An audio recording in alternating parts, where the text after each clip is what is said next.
Hello everybody, thanks for joining this episode of Sam's Device Advice. Today I'm going to teach you how to create a quiz that will mark itself in Google Forms. This is a really handy tool, especially for creating lessons that you're going to leave for a supply teacher.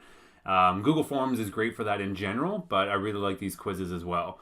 So let's go ahead and jump to my Google form. If you need some instruction on how to create a Google form from scratch, I have another video that you can watch for that. In this one, I've already created a quiz that you can see here. Most of my questions are multiple choice. I do have one true false, I have a short answer, and then I also have a long answer question included. So once I've created my Google form quiz, I'm going to take my mouse up to the top. I'm going to click on this settings wheel. And on my three option tabs that I have here, you can see I have quizzes as my last one. So I'm going to click on quizzes and click on the button that says make this a quiz. So this turns on these options below. And as you can see, my options are I can release my student's grade immediately after they submit their response or later after I review their answers. So I tend to go for the second option if I have any long answer questions on there, because obviously those won't mark themselves. But if this is something that was just a quick check-in quiz and it's multiple choice, true, false, even some short answer, you can have it release their grades right away. And then you can decide if respondents can see their missed questions, the correct answers. So once they complete and submit their quiz, they would be able to see all of the correct answers that they missed. And then they can you can choose if they see how many points each question is worth. So for this case, I'm going to leave all of these on, and I'm going to go ahead and click Save. So now that I've turned this into a quiz, it's given me this counter up at the top that will tell me how many points my quiz is worth in total. So now to create an answer key for this, what I have to do is click on a question. On the bottom left, I have this new option that says answer key, and I can just click on the correct answer for my question. So you can have multiple correct answers if you need to. And then you want to make sure you assign a point value to that question, because if it's 0, it won't count for their mark at the end. Now, my favorite thing that they've done in Google Forms is that you can add answer feedback.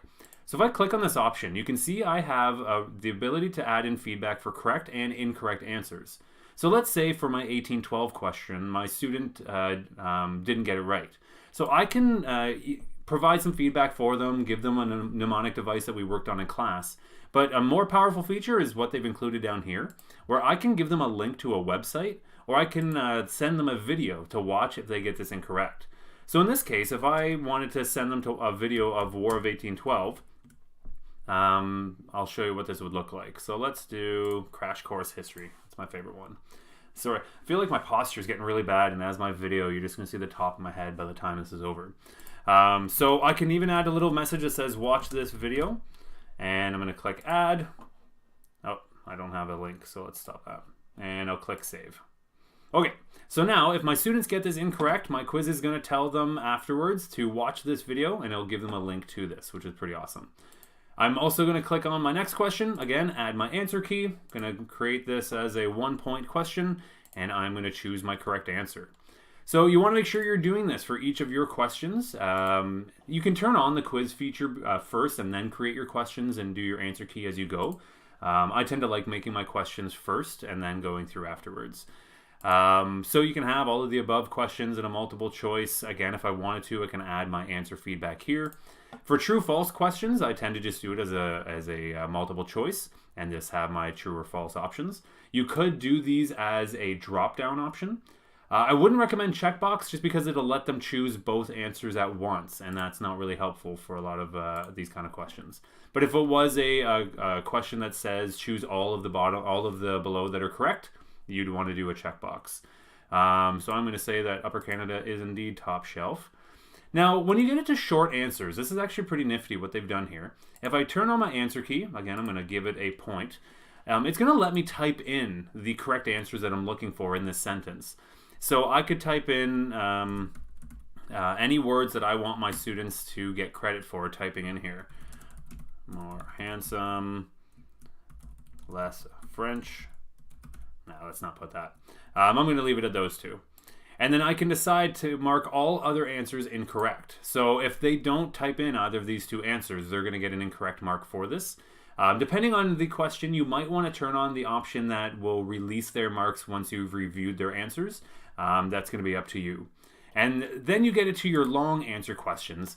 Obviously, you can't really put in an answer key for these, so you would definitely want to review their marks before you release them. But in this case, I'm going to leave that in there just because I'm not actually going to make anybody take this quiz. So I have all of my points added up. I have all of my correct answers chosen for my quiz. And if I scroll up to the top, I can see this is a very measly little 8-point quiz. Now, you usually want to test these before you send it out to your students. So as a reminder, to test that, you're going to click on the eyeball up at the top that says Preview. So this quiz, I've actually turned on a feature. I'll show you here quickly. Under my settings option and presentation, I have shuffle question order. I like doing that just to make sure that if I have students sitting close beside each other, it's not the exact same question order for them. So what they're going to do is they're going to type in their responses for each question. They're going to choose what they believe is the correct answer. And for this one, this is the one that I had my answer feedback. I'm going to put the wrong answer so I can show you what it does.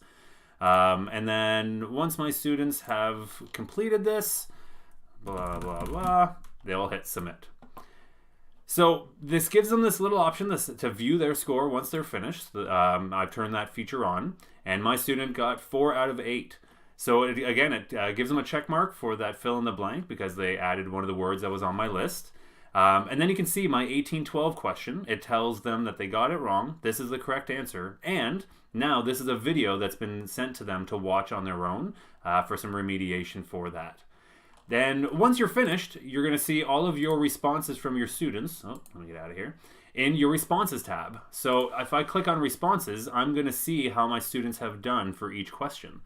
So obviously I only have one response here, but it's really nice to see a visual graph of what your students are getting and what they're not.